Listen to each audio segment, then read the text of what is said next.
let's talk about ownership of real property and several other things, right? Ownership of real property. Again, we're talking about land, so we're talking about houses, farms, ranches, real property, okay?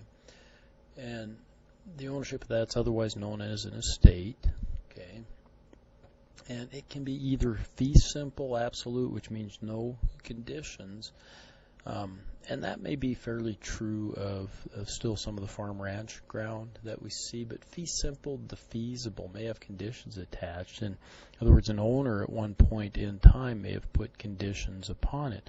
You know, developments and whatnot in town often have conditions, you know, restrictive covenants, we would call those, that have been put on it. And like I say, the you know, homes in this area have to be on a permanent foundation. It can't be mobile homes, things like that. And those are, for the most part, okay. There have been some history of those that haven't been okay. We'll talk about those a little bit later.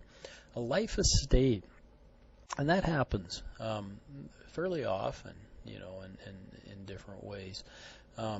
Conveys property until the end of a person's natural life, okay? And so you know, that can be set up in different ways. You know, let's say if my mother wanted to make sure that her land passed to just me and not my brother, but she wanted to live on the land or have the benefits of that land until she died, she could do a life estate where she would do that, okay?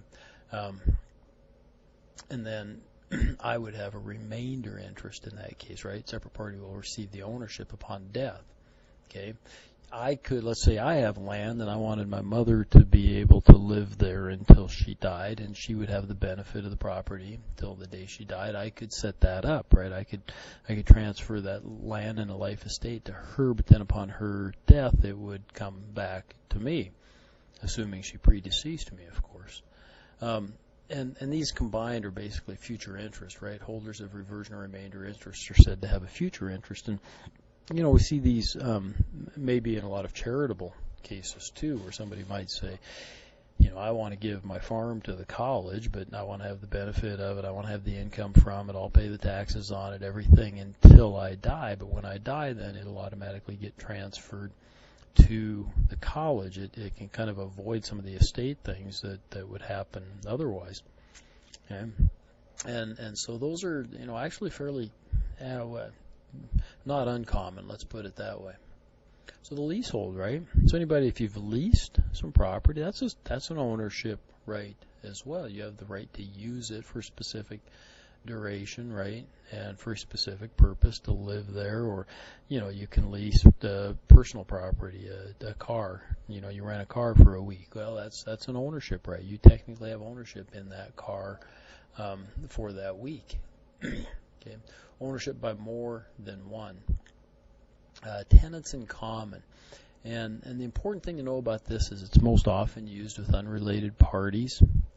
Okay, and that's because when you die, you want your interest to go to your heirs and not to the person with whom you own the property. So, you know, I've got some property with a partner, call him, and we own it as tenants in common. And again, because if something happens to me, I want my share to go to my wife or my son, and he feels the same way about his wife and sons. And so we own those as tenants in common. It can be unequal shares. It can be equal shares too. Ours are equal, happens to be so. And then joint tenants is when you have equal shares. Okay. And generally joint tenants are right of survivorship, where you know, the surviving person, you know, my wife and I own our house as joint tenants, ROS or JTROS.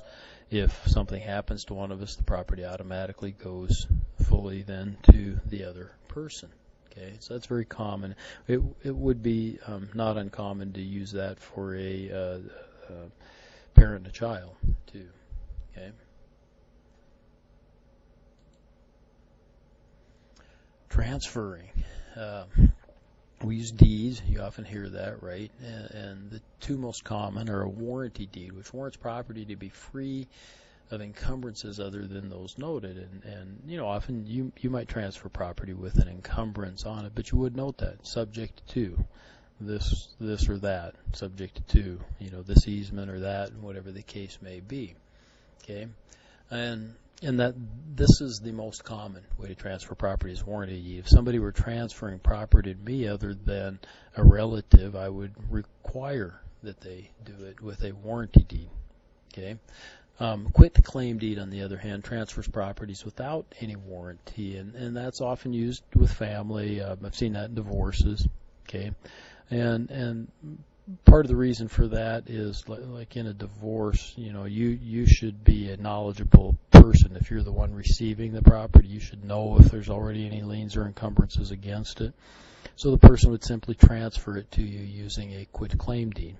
Okay, if I were giving the property, some property to my son, I'd probably use a quit claim deed. Okay, and for, you know, the same reason: one, he should be knowledgeable, but two, it's a gift. He shouldn't complain. Just take it, run, right? So transfers in Montana are recorded to county, and I imagine in most every state except Louisiana, that's probably true. In Louisiana, they'd probably record them at the parish, because they don't have counties, they have parishes. Real property is collateral. Again, very common, right? We oftentimes, if we buy a house, we use the house for collateral. Okay, a mortgage is generally large parcels, so greater than 40 acres. Mortgages have a certain process that you use to finance. It's actually fairly simple to set that up, but the foreclosure process is a little bit more difficult. And so some time ago, they passed, this is horrible, I don't remember if it was a state or federal, but I do believe most states, I think it's state, and I do believe most states have a small tract financing acts. And basically what that did is it said, it allowed for, this almost sounds mean, but it was an easier method for banks to foreclose on property or other creditors besides banks. Okay, and again, that sounds kind of mean, but the real reason for that is then it encouraged banks to make more loans to folks. Okay, so that you know, they were reluctant maybe to do small tract loans because it was a difficult process to go through and foreclose. Okay, and so they just wanted to do big loans, and it was difficult to get these smaller loans for smaller pieces of property. And when they passed the Small Tract Financing Act, basically what happened, if I can explain it this way, it's that, let's say you go and you purchase a piece of property from somebody and you finance it with the bank.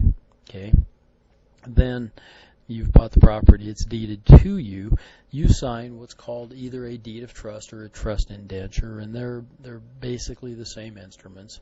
Okay, and what that does is it deeds the property or transfers it into a trust.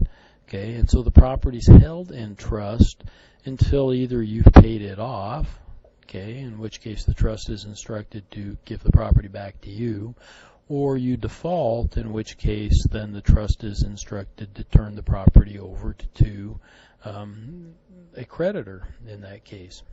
Okay, and you know, that makes it sound really easy, and it's not that easy. Foreclosure, even under Small Tract Financing Act and under trust indentures or deed of trust, is fairly time consuming. There has to be a trustee sale and other things that happen, but it is far easier than foreclosing on a mortgage. Okay? And again, those have to be filed with the appropriate county. So limitations on property, right? Private property has limits, and we've talked about that. They're not absolute. Okay, you can't, you can't take the lights off your car and expect to be able to drive it up and down the street at night. Okay, because you're required to have lights. Okay, you can't, if you're living upstream from somebody, you can't be dumping raw sewage into the stream and letting that go downstream. Okay, that would be violating their rights to people downstream from you. And so I couldn't put a medical incinerator on my property here in town because the neighbors would probably complain. They wouldn't want me to have a fireworks factory or anything like that either, right? And private property also gives way to the common good of society in terms of eminent domain, okay, is important, and taxation, right? So they've said that we can tax property, and those taxes used for the common good. In Montana, it's typically for schools. Okay? Our property taxes, for the most part, go to schools, but some local government as well. So, nuisance was and is a way where property rights are enforced. And again, you might use of land cause inconvenience or damage to the public, and again, people that pollute or businesses that pollute, right? Okay. And so it can cause interference with another person's enjoyment. And so we can sue for those things. Okay, if somebody put a dog pound in, with a bunch of barking dogs in my residential neighborhood, that would cause me great annoyance. Okay, and so you could sue, right? Okay, again, it goes back to private property rights are not absolute. Zoning is kind of important, cities and counties, cities, towns especially, have zoning restrictions on them, and it's a police power. We talked about police power back that states can set up and allow cities and communities to do. Okay, it's regulation of land through those ordinances, and what's that mean? Well, again, it can restrict. I kind of want to separate, even though they're kind of similar, restrictive covenants and ordinances, or I'm sorry, restrictive covenants and zoning. Zoning is a broader community thing that sets up, and for example, in Havre, and I believe in Montana, you set up things like residential 1, 2, or 3, and so there may be different classifications of residential and the types of houses or the types of living quarters, that can be put on there. It may prohibit multifamily, for example, right? They may be only, maybe residential 1 is only single family. Okay, residential 2 may be multifamily. Residential 3 may include things like mobile homes and stuff. And I don't know what don't quote me on those because I may not know them. They do the same for like industrial or commercial. Okay, so there's light commercial or light industrial, which might be a auto mechanic shop. Okay, and then there's heavy industry, which may be, maybe we don't want it right downtown. Okay, maybe we want that to be on the outskirts of town, and so zoning kind of takes those things into consideration and establishes those things around the town, and the town is the town people or the town city council, whatever the case may be, are the ones that set up those zoning restrictions. Restrictive covenants are set up by like developers. So if you were to create a new development, again, you want to ensure the value maybe of the homes and whatnot that are in that, you can restrict then the types of houses that are built. Okay. There's an addition right up to the hospital, right next to the hospital up here. It's called the Centurion Edition. So years ago when it was created, they said that the house had to have a value of at least $100,000 if you were going to build it, which back then was a lot of money. Okay, today it would be no big deal, but back then that was a lot of money. Zoning, can be used to restrict aesthetics.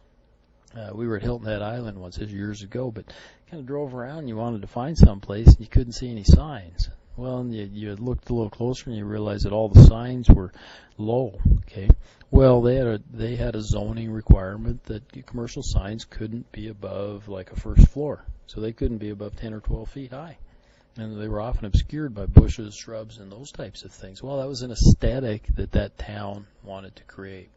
Okay, and you'll see that some places ban billboards, for example, and things like that. There can be variances to that. Okay. One of the zoning requirements in Havre is setbacks. Okay, you can't build your house or a garage. I think it's within like 10 feet of a boundary, which might be a street or sidewalk or alleyway or those types of things. But you can get variances. You can go to the city council and they can grant a variance. Oftentimes it requires the approval of your neighbors that might say, oh, that's okay. Restrictive covenants, and I've kind of talked a little bit about those. So past covenants, it says were a blemish on the history, because literally years and years ago, they would make covenants that just outright discriminated against minorities, say. So back in the 50s, maybe, you create a development and you would say, no African Americans or no Native Americans, allowed in this to purchase anyhow in this particular area. So it was a pretty sad, blemish, but those things went away with the Civil Rights Act in 1964. It took a while, even after that, for things to settle out. But modern covenants, building restrictions or setting aside land for conservation. You see that maybe with ranches, and I've had some customers that actually set aside land for conservation. We're actually paid well for that from the state. So special property. We talked about easements, right? Legal right of passage across the land. Easements are fairly common. One neighbor might grant an easement to another. Easements are also common for things like power, right? So power lines go under, gas lines, those types of things. We wouldn't have the conveniences that we have in our homes and apartments and whatnot if we didn't allow easements. If we didn't allow Northwestern to run the gas line to my house, it'd be cold when I got home, okay? And I wouldn't have any lights if they couldn't run the electrical there. Okay. You might not have TV if the cable company didn't have an easement. I know with dishes now it's a little bit different, but okay. But you couldn't have internet maybe if they didn't run some lines there. Bailments, right? Goods placed into another's possession to be returned in the future. So, basically storing something and paying somebody, but paying somebody also to watch it a little bit. It's the old hat check thing maybe when you guys are probably too young to even watch any of those old black and white movies where they checked their hat and stuff when they got to the fancy restaurant, and the person would watch it for them, and when they, again, they'd pay them a little bit, and when they got back, it was returned to them in good shape. Eminent domains, again, the Fifth Amendment. Fifth Amendment's got a lot of stuff in it, right? Because you don't have to testify, you can't incriminate yourself, but it's also got eminent domain, right? Government taking private property. Again, there has to be just compensation. Might have to have a jury determine that. And we're seeing more and more like the Kelo case where they're doing it more and more for other private businesses. Okay, where a city or a legal entity, a government entity would condemn property. And again, condemnation doesn't mean that it's in bad shape or anything. They'd condemn property and take it, okay, with fair market value remuneration, but then turn it over to another entity, that intends to use that property for something else. But again, it have to be determined that it was for the public good. Again, in taxation tied to property, right? Can be used for these things: roads, education. I think education's the main one for our property taxes here. We've had other property taxes, so inventory taxes and things like that. I think the state's gone away from a lot of those and rely pretty much on property taxes and maybe some special sales taxes and taxes on gasoline, booze, and that kind of stuff, and then also income taxes, of course. And taxation, so we can take property basically is what we're saying for these things. So, secure transactions. So again, this is what I did, as a banker. You made a lot of loans, and the vast majority of them you had collateral, right? You had a security interest in it, okay, and so it would apply to personal property in this case, okay, and that would be titled vehicles. You would take a lien, right, and you could file that with the state for titled vehicles, which included mobile homes, by the way. But you'd also do a financing statement to perfect against equipment and those types of things that weren't titled, okay. And PMSI is a purchase money security interest that has a priority in terms of security. I don't think I get into that on the test really, but purchase money security interests have priorities unless there's a mechanics lien or another type of lien that can be placed on those. And again, I don't think I get into that on the test too much, but it is stuff that as a banker you get into definitely. So secured interests that are recorded first in time always take priority over competing interests recorded later? And the answer is no. Okay, and the reason is if I lent somebody money for a car and then the car malfunctioned and they took it into a mechanic fixed it, okay, and didn't get paid, the mechanic can file a mechanic's lien, and that actually takes precedence. And the reason it does is because my security interest isn't going to be worth much if the car isn't running, right? And so in that case, the mechanic's lien could take precedence. Now the mechanic's lien could only be for the amount of the repairs. He can't take the car, right? He could, if he did $300 worth of repairs and the car was repossessed, then he would have a priority interest and would get paid first. But if the car sold for $2,000, then the other $1,700 would go to the bank to pay whatever may be owing against it. Okay, and it's never enough. Imagine living in a society where you as an individual had little or no right. Isn't that amazing? Yeah, it's hard to believe that there are societies that do have a lot more restrictions on property ownership than we do here in the U.S. In Canada, they have good property rights, and you had no rights to exclude others from real and personal property in your possession. Yeah, that would be interesting. What incentive, would you have? Probably not nearly as much as we do now. So, a little long-winded there, but thanks. There's the end of part 3, talking about property.